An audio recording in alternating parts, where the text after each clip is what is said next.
거룩하신 아버지, 그리스도 안에서 자녀가 되게 하시고 이 설날 하나님을 찬양하며 경배 드리는 기쁨과 복을 주심을 감사합니다. 두세 사람이 모이는 곳에 함께 있겠다고 하신 말씀의 약속대로 지금 우리와 함께 있음을 믿습니다. 하나님께서 주관하시고 다스리며 전심을 다하는 경배가 되게 하여 주옵시고, 온 성도들이 하나님의 음성을 듣고 일평생 살아가게 하여 주옵소서. 부족하고 못난 종에게 말씀을 수종들게 하여 주셔서 감사합니다. 간섭하셔서 도구로 주의 뜻만 정극케 하여 주옵소서. 우리를 만드시고 사랑하시고 구원하시며 세상 끝날까지 함께 하실 우리 주님을 찬양합니다. 예수님의 이름으로 기도합니다. 아멘. 7절 말씀에 보면은 예수께서 제자들과 함께 바다로 물러가시니 갈릴리에서 큰 무리가 따르며 그랬어요. 이때까지 예수님이 유대나 예루살렘에서 복음을 전할 때에 바리새인들이나 사두개인들이 예수님을 모함하고 시기하고 죽이려 하고 핍박을 많이 했어요. 예수님이 갈릴리로 물러가셨어요. 그런데 많은 무리가 예수님을 따르는 것입니다. 8절에 보면은 그 무리들이 어디서 왔느냐 하면은 유대와 예루살렘과 이두메와 요단강 건너편과 또 두로와 시돈 근처에서 많은 무리가 그가 하신 큰 일을 듣고 나온지라. 이게 보면은 유대와 예루살렘 이두에는 남쪽 지역을 말합니다. 남쪽. 그다음에 요단 강편, 두로 시돈 북쪽 지역. 다시 말하면 이스라엘 팔레스타인의 여러 지역의 모든 지역에서 예수님의 큰 일과 소문을 듣고 무리들이 몰려들었어요. 예수님의 가르침도 바리새인과 서기관 같지 않고 권세 있는 새 교훈이다 그랬죠. 이 말씀의 권세라는 건 뭐가 권세라고요? 말씀하면 이루어지고 성취되고 말씀대로 순종되어지고, 다른 사람 말고 가슴에 찔림이 있고 회개가 있고 통회함이 일어나고 생명의 역사가 일어나고, 뿐만 아니라 예수님께서 기도하면 병든 자가 낫고 귀신이 떠나가고 물이 포도주가 되는 변화가 일어나고 안진병가 일어나고, 이런 소문을 꼭 들으니까 소문이 자꾸 퍼져가요. 전 이스라엘의 전국에 퍼져가 있습니다. 예수님의 이름이나 사역은 나사렛 일부라든가 예루살렘 일부라든가 갈릴리 일부에 있던 게 아닙니다. 온 이스라엘에 이미 요즘식으로 말하면 유명하게 퍼져 있는 이름입니다. 그랬더니 그 소문을 들은 사람들이, 때로는 병원에 가도 낫지 않고 불치병이 있는 사람들 얼마나 낫고 싶겠습니까? 요즘같이 의술이 발달하고 좋은 병원이 많아도 기도하면 병이 낫는다면 아마 틀림없이 그런 데 같이 몰릴 거예요. 그 중에는 뭐 불치병도 있을 것이고 고난받는 사람도 있고 다양한 사람도 있듯이 사람들이 많이 모였다는 것이죠. 예수께서 무리가 애워싸 미는 것을 피하기 위하여 작은 배를 대기하도록 제자들에게 명하셨으니, 예수님의 제자가 다 어부는 아닙니다. 그러나 어부들이 많지요. 배를 준비하는 건 어려운 일이 아닐 겁니다. 그런데 이 무리들이 막 애워싸고 너무 많으니까 그러면 무슨 불상사가 일어날 수 있죠. 다칠 수 있고 넘어질 수 있고. 우리가 저기 얼마 전에 이태원에도 보면은 누가 개인이 범죄한 사람은 없어. 근데 밀리다 보면 뒤에서 막 자기도 모르게 막 이렇게 어쩔 수 없이 밀려갈 수가 있고, 아마 뭐 제 또래나 조금 아래 위로 보면은 그 우리 학교 다닐 때 도시에는 버스 타고 다녔잖아요. 근데 버스 사람 많으니까 막 안내하는 분이 막 이렇게 배로 밀잖아. 막. 그리고 이 가방이요 안 나와. 나는 나오고 싶은데 가방이 안 나와. 그래가지고 거기는 막 남자 여자 전혀 총각도 없어요. 왜? 뭐 우리가 그렇게 열악한 환경에서 학교 다니기도 했고, 그때 서울에 가보니까 지하철 타는 가만히 있어도 들어갔다 나왔다 합니다. 그럼 넘어지면 다 다치게 되는 거죠. 이런 안전사고도 있고, 또 그렇게 애워 쌓이니까 예수님이 말씀을 전할 수 있을까요? 없을까요? 전할 수가 없어요.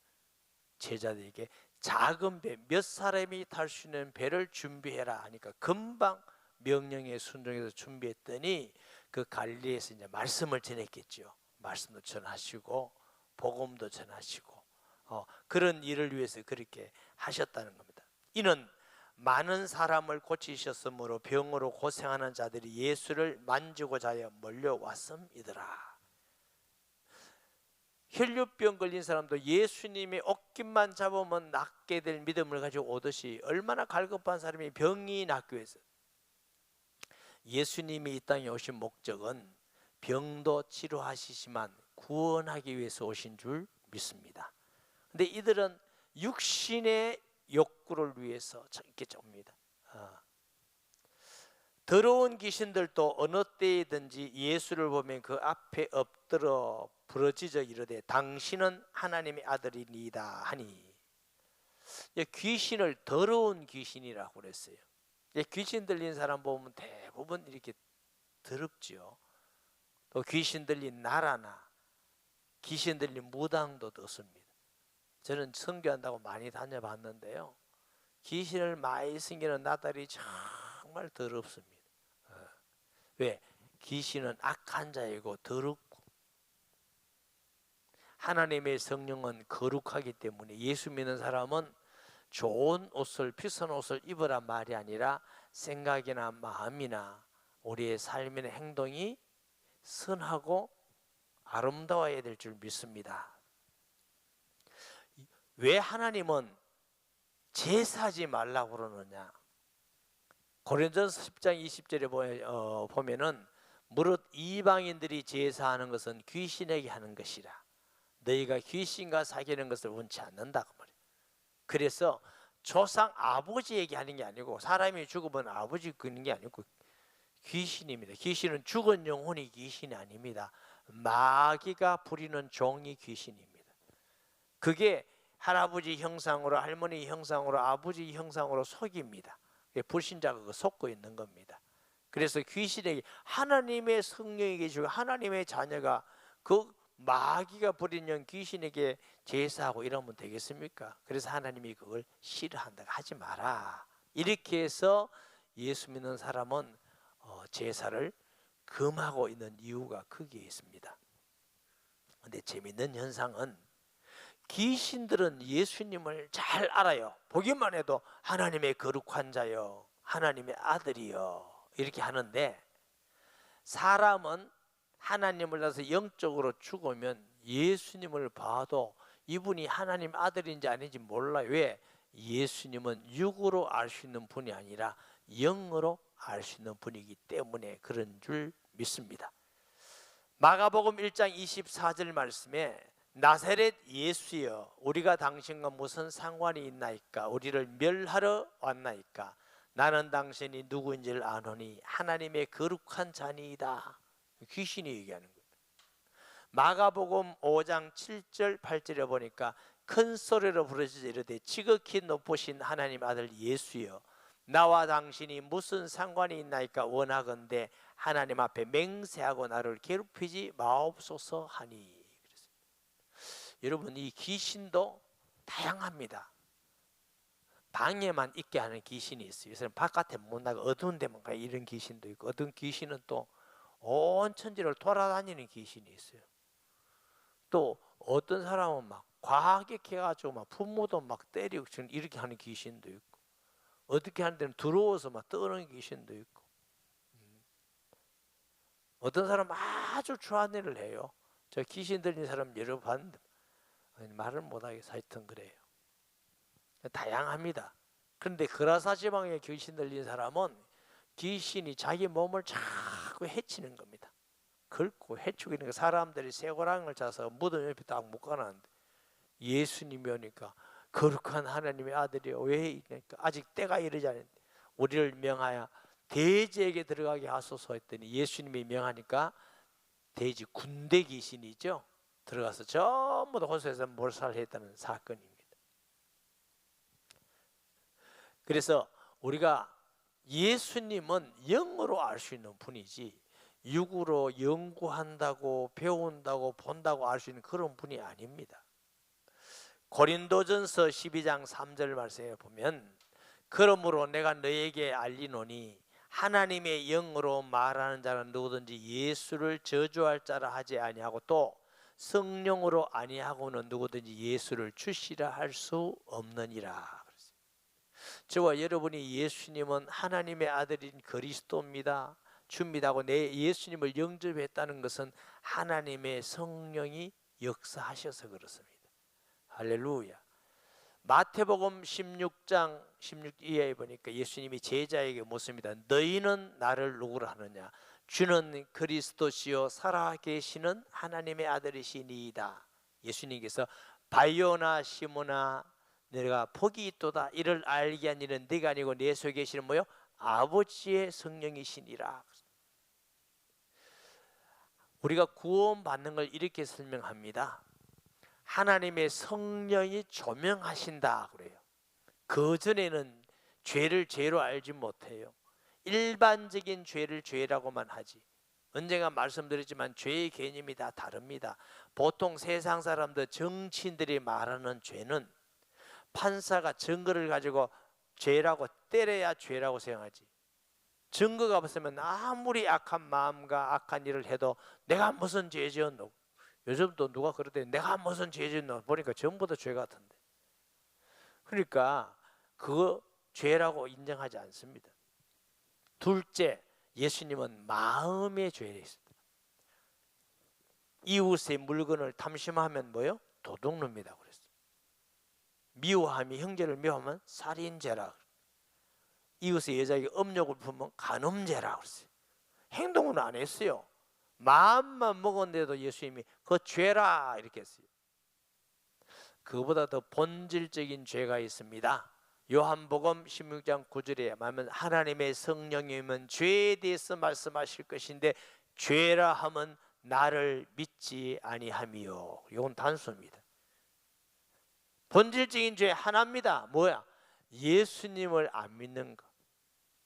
아담 하와가 하나님을 반역하고 하나님과의 관계를 파괴하고 선악과를 따먹고 배반해서 갚으린 겁니다. 이걸 바울은 로마서 5장 10절에 하나님과 원수된 너희라고 그랬어요. 왜 원수예요? 예수 믿기 전에는 영적으로는 사탄의 권세에 있으니까 원수지요. 우리를 위해서 하나님의 아들이 십자가에 죽으심으로 하나님과 우리 사이를 화목 제물이 돼서 누구든지 예수님을 통해서 하나님을 아바 아버지라 부르게 된 줄 믿습니다. 그런데 하나님의 성령이 조명하셔야 내가 예수 안 믿고 하나님 안 믿는 내가 주인까지 살았던 게 이게 죄구나. 여러분 우리가 주인이에요? 태어나고 싶어서 태어난 사람 빨리 손 들어봐요. 얼굴 마음대로 된 사람. 우리 인생의 가장 중요한 건 우리가 결정을 한 번도 해보지도 못하고 앞으로도 못할 거예요. 우리는 주인 아니에요. 우리를 만드신 분이 계십니다. 우리를 사랑하시는 분이 계시고 우리를 구원하시고 은혜 베풀고 복 주기를 원하시는 전능한 분이 계십니다. 그분이 우리의 아버지 하나님이신 줄 믿습니다. 그러니까 하나님 안 믿고 내가 잘했어 자기 목적과 자기 자랑하고 이게 전부 다 죄입니다. 그 사람은 그 죄라고 생각 안 하죠. 그래서 하나님 앞에 죄인데 이 죄가 구원받을 수 있는 길. 근데 말씀을 들을 때 하나님의 성령이 역사해서 예수님이 동정역에서 탄생하셨구나. 우리 죄를 위해서 죽으시고 부활하셨구나. 이게 믿어진다는 것은 성령이 역사하셔서 그래요. 성령이 역사 안 하시면 세상의 지혜로는 절대로 안 믿어집니다. 어떻게 처녀가 아들을 낳고 죽은 자가 살아나? 이게 안 믿어져요. 그래서 고린도전서 1장 21절 말씀에 보면은 하나님의 지혜에 있어서는 이 세상이 자기 지혜로 하나님을 알지 못하므로 연구하고 노력하고 지식으로 예수님을 알고 하나님을 알 수 있지 않다는 거예요. 그래서 하나님의 성령께서 역사하실 때 우리 믿음을 주시고 예수님을 구주로 마음에 영접할 때 성령이 그때 비로소 우리 안에 들어오십니다. 할렐루야. 이걸 보고 구원이라고 그래요. 하나님의 자녀 됐고 의롭게 됐고 우리 신분이 하나님 영광스러운 하늘나라의 시민권이 된 줄 믿습니다. 이 모든 것이 하나님의 성령으로 되는 것입니다. 아멘. 그러니까 우리가 육신의 사람은 알지 못하고 그러나 귀신은 예수를 아주 분명히 알아요. 하나님의 성령도 하나님을 분명히 알고 친히 증거하시는 분인 줄 믿습니다. 예수께서 자기를 나타내지 말라고 많이 경고하시니라. 왜?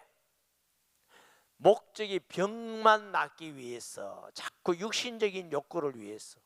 병도 낫는 게 좋지요.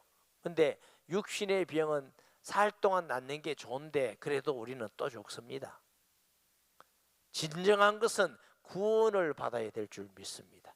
이게 예수님의 목적은 병을 낫게 해도 그 사람을 구원하기 위해서 낫게 하시는데 사람들은 병만 나으려고 자꾸 소문두고 오는 것이죠. 둘째, 정치적으로 예수님을 이용하려는 거죠. 당시 유대인들은 메시아가 오는데 다윗과 같이 우리나라를 육신적으로 해방할 메시아를 기다리는 겁니다. 그러니까 예수님은 아주 알리지 마라. 그 사람들이 자꾸 그 길로 가기 때문에, 잘못 믿기 때문에 예수님을 마음의 중심으로 진실로 겸손히 믿는 성도 되시기 바랍니다. 이게 마음에 삐뚤면 복음이 씨앗이 심어져도 싹이 안 터요. 터도 자꾸 이상하게 돼요. 똑같은 땅이지만 어떤 씨앗이냐에 따라서 나타나는 건 전혀 다른 거잖아요.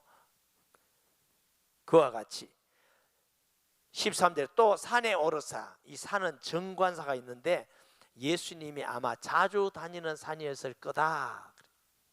누가복음 6장 12절 말씀에 보면은 이때 예수께서 기도하러 산으로 가서 밤이 새도록 하나님께 기도하시고, 예수님은 기도하시고 공생에 가시고 기도하시면서 제자를 부르시고 기도하시고 십자가를 지시고, 예수님은 기도보다 먼저 가시지 않습니다. 항상 하나님께 기도하고, 성도도 기도보다 앞서지 말아야 될 것입니다.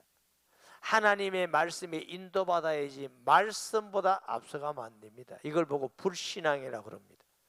말씀이 앞서가고 기도함을 통해서 성령이 앞서가는 걸 보고 뭐라고 그래요? 믿음으로 산다, 이렇게 말하는 거예요. 아멘. 여러분 감사합니다. 목사님도 왜 감사합니다. 2부 예배는 뭐 설날이라고 아멘을 절대로 안 하더만 여러분은 또 아멘 해주시고 참 감사하는 마음이 나오네.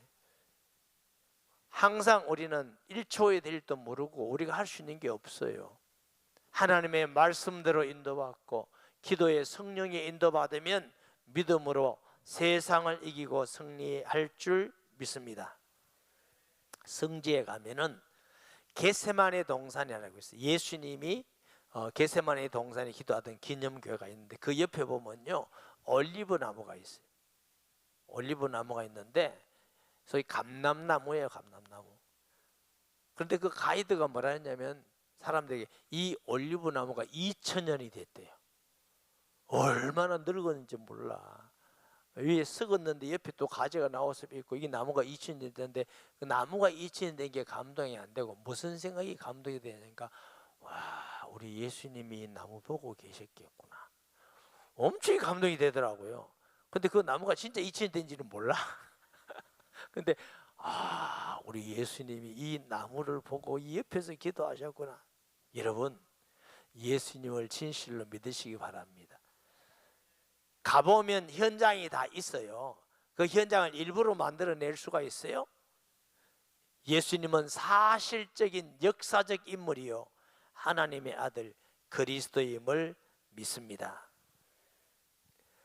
이게 나 부르시니 나 왔다 말은 급히 순종하여 거부함이 없이 불신앙이 없이 나왔다가 말이에요. 주님이 부르시면 순종하여 나오시기 바랍니다. 이에 12를 세우셨으니 예수님께서 12 제자를 세우셨다. 첫째 의미는 12는 하늘의 수입니다. 하나님의 백성의 수. 성경에 보면 12 하늘에 대한 말씀을 많이 하십니다. 자, 요한계시록 21장 12절 14절 봅니다. 크고 높은 성곽이 있고 12문이 있는데 문에 12천사가 있고 그 문들 위에 이름을 썼으니 이스라엘 자손 12지파의 이름이라. 동쪽에 북쪽에 문이 있고 12문이죠. 또 14절 그 위에 성곽이 12기초석이 있고 그 다음에 어린 양의 12사도 12 이름이 있더라. 12는 하늘의 숫자입니다. 요한계시록 21장 21절 볼까요? 12문은 12진주니 그랬어요. 이런 의미에서 12사도는 앞으로 예수 믿고 전 인류가 구원받을 하나님의 백성을 상징한다 이래도 괜찮습니다. 그러나 또 사람의 수는 실제로 12명입니다. 여기는 어떤 의미가 있느냐? 예수님께서 12명을 모아시고 사도행전 1장에 보면 거기 두 사람 더 있어요. 그래서 이걸 보고 원영셀이라고 합니다. 예수님이 함께 거하시고 함께 식사하시고 함께 주무시고 함께 가르치시고 함께 사랑하시고 섬기는 걸 보여주시고 또 전도하는 거 보여주시고 기도의 모습도 보여주시고 귀신 쫓아내는 것도 보여주시고 전부 다 보여주셨어요. 이유가 뭐냐? 제자화하기 위해서. 아멘. 제자는 예배만 드린다고 제자 되는 게 아닙니다. 오늘 드리는 건 예배입니다. 예배는 하나님을 경배하는 게 예배입니다. 여러분 평생 예배만 드리는 사람은 구원 얻고 하나님 자녀가 되지만 예수님의 증인은 안 됩니다. 왜? 예배를 통해서 증인되지 않습니다. 예배가 뭐냐? 하나님 경배하는 것이고 하나님과 교통하는 것입니다. 하나님의 성령으로 임하시고 우리가 찬양을 통해서 하나님께 영광을 돌리고 하나님이 말씀을 주시고 우리가 기도로 하나님께 영광을 돌리고 말씀을 주시고 우리가 하나님 앞에 예물을 드리고 성도의 교제는 뭐냐? 성도끼리 교회 소식 누구 집에 뭐 있다 성도의 교제예요. 마지막으로 하나님이 주의 종을 통해 축복해 주시고 이게 예배입니다. 예배에 제자화되는 일이 있어요? 없어요. 그러니까 여러분들이 예배를 아무리 잘 들어도 구원은 받을 수 있고 하나님이 기쁘게 할 수도 있고 은혜도 받을 수 있지만 뭐가 안 된다고? 제자화는 안 됩니다. 그런데 예수님은 마태복음 28장에 내려가서 모두 제자 삼으라 해요. 제자. 그러니까 수십 년 예수 믿어도 예수님은 전하지도 못하고 양육하지도 못하고 예배만 드려요. 예배만. 목사님 그것도 안 드린 것보다 낫잖아요. 안 드린 것보다 나아. 그러나 우리가 예수 믿으면서 제자 돼서 기도하는 가운데 예수 믿고 싶은 사람에게 예수님이 어떤 분인지 전하고 영접도 시킬 수 있고 그 사람 구원받았으면 양육에서 또 다른 제자가 일어날 수 있고 뭐 이 정도로 예수 믿다가 천국 가면 어디 덧납니까? 그 정도로 예수 믿다 천국 가면 얼마나 감사하고 또 그 열매가 얼마나 감사합니까? 그런 소원 가지시기를 바랍니다. 이것은 어디서? 예수님같이 세일교회에서 함께 말씀 나누고 함께 기도하고 함께 아픔과 기쁨을 나누고 함께 전도하는 거 보고 응답을 받고 이래야 영적인 걸 알고 깨달아가고 예수님을 아는 증인이 되는 줄 믿습니다. 정말 중요합니다. 예수님은 12제자 모아놨는데 예수님이 무리를 가지고 막 제자 훈련한 적이 없다고요. 근데 우리는 왜 예수님이 하는 대로 안 믿고 예배만 드리면 된다고 생각을 하는가요? 그건 잘못이에요. 신앙생활 그래 하면 안 돼요.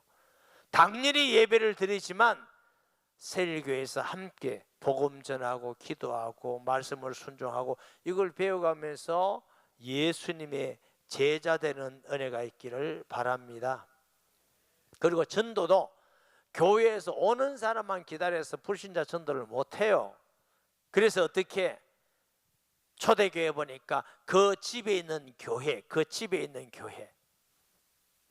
여러분 우리나라 시골에 가면 200호 되는데 교회가 반드시 있습니다. 200호 되면. 물어봅시다. 도시가 교회가 많아요? 시골이 많아요? 혹시 도시가 많다고 말하는 사람은 틀린 겁니다. 목사님 교회가 많고 시골에 하나밖에 없는데 200호 되는데 교회가 하나라면 요즘 아파트 25층 이상 올라가잖아요. 25층 한 라인이 50호요. 두 라인이 100호요. 네 라인되는 한 동이면 200호요. 그 교회 하나 있어야 돼요. 직장에 200명 다니면 그 교회 하나 있어야 돼요. 그래서 아파트 안에 세리교회가 있고 직장에 세리교회가 있어야 기도하는 가운데 그들이 갈급할 때 복음 전하고 거기 와서 은혜 받고 응답 받고 교제 나누다가 교회 예배드리러 오고 이래야 이것이 교회의 진정한 모습이에요. 아멘. 혹시라도 여러분 세리교회를 무시하고 안 갔다 그러면 올해부터는 하세요. 성경에는 성전에서 날마다 모여 성전에서 모이고 집에서 모이고 성경은 이렇게 우리에게 가르쳐 주는 줄 믿습니다. 왜 예수님께서 제자를 부르어 세일교회를 하셨느냐? 이 세일교회는 가정교회예요. 그렇기 때문에 어떤 시대에 어떤 핍박이 일어나고 어떤 반대가 일어나도 가정은 문을 때릴 수가 없어요. 예수님 오실 때까지 복음 전하고 제자하고 믿음을 지켜나가는 길이 세일교회예요. 북한에 아직도 교회가 있어 핍박하고 죽이는데도 왜? 가정이니까. 그러니까 어떤 상황 속에서도 예수님 올 때까지 무너지지 않는 방법이 세일교회라는 거 아셔야 돼요. 그래서 12명을 부르셔서 예수님이 함께 거했단 말은 그것이 원형 세일교회다. 또 했어요. 자기와 함께 있게 하시고 하나님이 예배 가운데도 함께 하시지만 세일교회 가운데 하나님의 임재를 세밀히 경험하고 느끼는 줄 믿으시기 바랍니다. 함께 하게 하시고 또 전도도 하며 주님의 목적이 제자를 세우신 목적이에요. 귀신을 쫓아내는 권능을 주시기 합니다. 전도가 뭐예요? 교회 데리고 오는 거예요? 맞지요. 그러나 영적으로는 전도는 뭐냐? 사탄의 나라를 무너뜨리고 그 영혼을 건져서 예수님의 구원받아서 하나님의 자녀가 되는 거예요. 그 말은 하나님의 나라는 세워지고 사탄의 나라를 무너뜨리는 게 전도예요. 그래서 하나님이 가장 기뻐하는 게 전도. 세상 끝날까지 항상 함께 하는 게 전도. 여러분 직장, 가정 버려두고 돌아다니라 말 아닙니다. 그거 열심히 하면서 내 직장과 이웃의 마음의 소원을 가지고 하나님 오늘도 나를 통해서 우리 가족을 통해서 직장을 통해서 복음 전하기를 원합니다. 그러면 그 중에 준비된 사람을 만나게 하고 복음 전하고 구원 얻고 얼마나 재미있고 얼마나 쉽고 우리가 전도하는 건 줄 아세요? 아니에요. 준비해 놨습니다. 별말 안 해도 예수 믿고 구원 받습니다. 제가 전도해 본 결과는 내가 변화시키는 거예요. 하나님의 나라는 말에 있지 않고 어디에? 능력에 있느니라. 예수 그리스도의 성령의 능력을 통해서 그 사람이 믿고 구원받는데 그러나 우리의 소원이 복음 전하고 영혼군할 소원을 가지고 있어야 돼요. 아멘. 12를 세워서 신이 시몬에게는 베드로라는 이름을 더하셨고 미일의 이름입니다. 부르긴 해도 베드로는 페트로스란 말인데 반석 흔들리지 않는다. 베드로는 좀 다혈질이에요. 제가 떠나지 않겠습니다 해놓고 부인하고 따르겠습니다 해놓고 또 나를 떠나소서 걷고. 그런데 성령 충만 받고는 정말 흔들리지 않고 반석 같은 믿음으로 순교까지 한 줄 믿습니다. 그러니까 세베대의 아들 야고보와 야고보의 형제 요한이니 이 둘에 있는 보아느게 곧 우리의 아들이라고. 우리의 천둥 얼마나 성질이 급한지 왈왈왈왈왈 컸습니다. 그런데 은혜 받고 나니까 복음 전하는 일에 얼마나 천둥같이 일하는지. 요한은 우리의 아들인데 사랑의 사도가 된 줄 믿습니다. 이 사도들을 보면은 이 부르시는 제자의 자격이 세상이 아닙니다. 성품이나 성격이나 학식이나 돈이나 집안 배경 아무것도 아닙니다. 다양합니다. 세리도 있고 열심당도 있고 어부도 있고. 그러니까 이들이 같이 예수님에게 훈련받을 때는 서로 시기했다가 싸웠다가 명예시험 예수님 자리를 주세요 했다가, 그런데 다 자기 개성 가지고 살 때는 다투어 성령 충만 받고 나니까 하나님 앞에서 하나 되어서 하나님의 교회를 세우고 복음 전하는 일에 존귀하게 쓰임 받은 줄 믿습니다. 바울은 에베소 교회에 편지하면서 하나님도 한 분이요 예수님도 한 분이요 성령도 한 분이요 믿음도 하나예요. 우리는 성령이 하나 되게 하신 것을 힘써 지키라. 제가 목회하면요, 한마디로 말하면 목회는 뭐냐? 다양하다. 진짜 다양하대. 성도들 똑같이 말하면 안 돼. 이 사람에게는 은혜가 되고 이 사람은 시험 들어. 다양합니다. 얼굴만큼이나 다양합니다. 그런데 은혜 받으면 그 다양한 것이 다, 하나님은 이 사람은 이게 유익하고 이런 데 유익하고 저런 데 유익하고 다 아름다가 조화를 이루어서 하나님의 교회를 세워나가며 복음 전하고 선교하게 된 줄 믿습니다. 할렐루야. 그래서 지체 얘기하잖아요. 어떤 사람은 눈의 역할, 코의 역할, 손의 역할, 귀의 역할, 발의 역할 다 있다. 아니 손가락 보고 발가락이, 아유는 발가락이 맨날 땅만 그래 걸어다니고 니 같은 거 이러면 안 된다는 거죠. 여러분 발가락 없어봐요. 걸어다니기 좋은 거. 손가락 없으면 돼요. 눈이 코를 무시하면 돼요.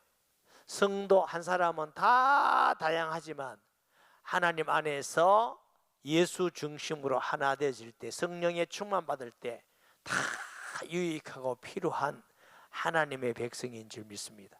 예수님께서 제자를 부를 때 아주 다양하게 불렀어요. 그런데 어떤 뜻으로? 주님이 원하는 뜻대로. 모집한 게 아니에요. 제자 될 사람 손들어 이렇게 하지 않았단 말이죠. 그럼 목사님 우리 교회는 무슨 왜 교회 일을 시키는데 할 사람 일을 합니까? 제가 예수님이 아니라서. 예수님 같으면 이거 이러면 될 건데 저는 예수님이 아니기 때문에 성령이 우리에게 감화 감동 주셔서 2023년에는 어느 분야에서 하나님 앞에 섬기고 하기를 원합니다. 그 성령의 인도 받으라고 할 사람 이렇게 하는 거예요. 그러나 예수님은 우리의 마음을 다 아시고 사람을 아시니까 모집하지 않고 선택했어요. 주님이 원하는 자들. 주로 어떻게 해요? 겸손하고 진실하고 낮은 자, 말씀을 순종 잘해서 가르치면 가르치는 대로 지키는 자를 택하신 줄 믿습니다. 예수 잘 믿는 사람의 특징은요, 말씀대로 순종하는 사람이에요. 겸손한 사람이에요. 진실한 사람이에요. 열심히 있는 사람이에요. 할렐루야. 여러분 그런 축복이 있어서 하나님께 존귀하게 쓰임받기를 바랍니다. 18절에 또 안드레와 빌리, 바돌로메와 마테와 도마, 알페의 아들 야고보와 및 다데오, 가나안인 시몬이며 또 가룟 유다니 이는 예수를 판 자더라 그랬어요. 여러분 이 가룟 유다도 다른 사도와 같이 똑같은 조건이에요. 예수님께 늘 함께하고 사랑도 받고 떡도 얻어먹고 기적도 보고 말씀도 듣고 표적도 보고 다 했어. 가장 축복된 자리, 가장 은혜 받은 자리에 있었던 가룟 유다가 가장 악한 일에 쓰임 받고 저주받은 사람이 되었어요. 얼마나 안타깝고 불쌍합니까? 은혜 받을 만할 때 은혜 받으시기 바랍니다. 마음을 불신앙하고 교만하고 남 비판하고 이러면요 너무 슬픈 사람이 돼요. 교회 다니면서 왜 그럽니까? 교회 안 다니는 사람이 그렇다는 거 이해해요. 이 복된 자리에서 하나님의 말씀을 듣고 기도하고 찬양하는 복된 자리에서 오심하고 불평불만하고 남 뒷담이나 하고 비판하고 욕하고 불쌍한 사람이에요. 그러지 마세요. 혹시 그런 사람이 있다면은 또 얼마나 어리석은 사람입니까? 하나님 안에서 은혜 받는 사람 되시기 바랍니다. 이 가룟 유다라는 사람은 처음부터 안 믿고 목적이 있어. 저 사람 따라다니면 돈이나 좀 벌겠다 싶어서 흥금기에 들고 다니고 계산 잘하고. 근데 가만 보니까 예수님이 잡혀간다네. 아유 이러다가는 돈도 못 벌겠다. 은산심 내라네. 팔게. 이런 사람이 된 거예요. 중심이 안 되면 아무리 말씀 들어도 안 됩니다. 이해를 어쩌면 좋아요. 심령이 가난한 사람이 복이 있습니다. 의를 주려고 목마르고 긍휼한 사람이 복이 있는 줄 믿습니다. 마음이 되지 않으면 안 돼. 씨를 뿌리는데 길바닥 같은 밭이 있고 가시덤불 같은 밭이 있고 돌자가 같은 밭이 있고 열매를 먹고도 옥토 같은 데 뿌려져야 100배, 60배, 30배 결실을 맺잖아요. 하나님의 말씀을 읽을 때나 설교를 들을 때에 마음을 확 열고 하나님 내게 주신 말씀으로 믿음으로 받아들이고 아멘 하고 순종해 가면 내가 성장하는 게 하나님이 나를 성장하게 해요. 믿음을 성장하고 열매를 맺게 하시는 줄 믿습니다. 할렐루야. 이 마음은 밭과 같아. 이 가룟 유다가 얼마나 안타깝습니까? 가장 축복된 장소에, 자리에, 가장 은혜 받는 자리에, 정말 축복된 자리에 있는데 가장 저주받은 사람이 되었어. 왜? 그 마음이 늘 불신앙하고 교만하고 자기의 목적을 이루려는 악한 마음이 있었기 때문에. 그런데 외의 사도들은 정말 시대, 세계 그와 같은 복을 받은 게 아니라 하나님 나라에서 12사도의 보좌에 앉는 복을 받았다. 저는 우리 모든 성도들이 정말 하나님 앞에 진실하고 겸손하고 그런 은혜 받는 마음으로 늘 하나님께 믿음을 가지고 순종함을 통해서 이 땅에서도 하나님이 함께하는 은혜를 받고 복을 누리고 천국에 가서도 상급받는 성도 되기를 바랍니다. 할렐루야. 평생 예수 믿는데도 뭐 남 욕이나 하고 목사 욕이나 하고 비판하고 얼마나 불쌍한 사람입니까? 그러니까 잊지 말고 정말 하나님께 은혜를 끼치고 나를 만난 사람이 위로받고 힘을 얻고 믿음이 생기고 이런 사람 되면 얼마나 좋겠어요. 그 교회에 덕을 끼치는 사람이 되라. 이런 축복된 성도 되기를 예수님의 이름으로 축원합니다. 말씀 기억하면서 통성 기도합니다. 하나님 아버지 은혜를 감사합니다. 주신 말씀 기억하면서 우리를 예수 믿게 한 것도 하나님의 은혜요, 예배 드리게 한 것도 하나님의 은혜요, 부르시고 사용하는 것도 하나님의 은혜임을 믿습니다. 제자 중에 가룟 유다 같은 자도 있었음을 알게 됩니다.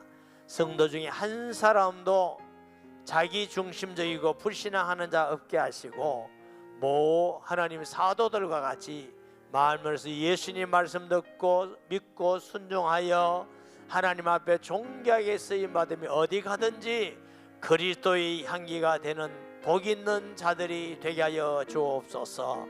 예수님의 이름으로 기도합니다. 아멘.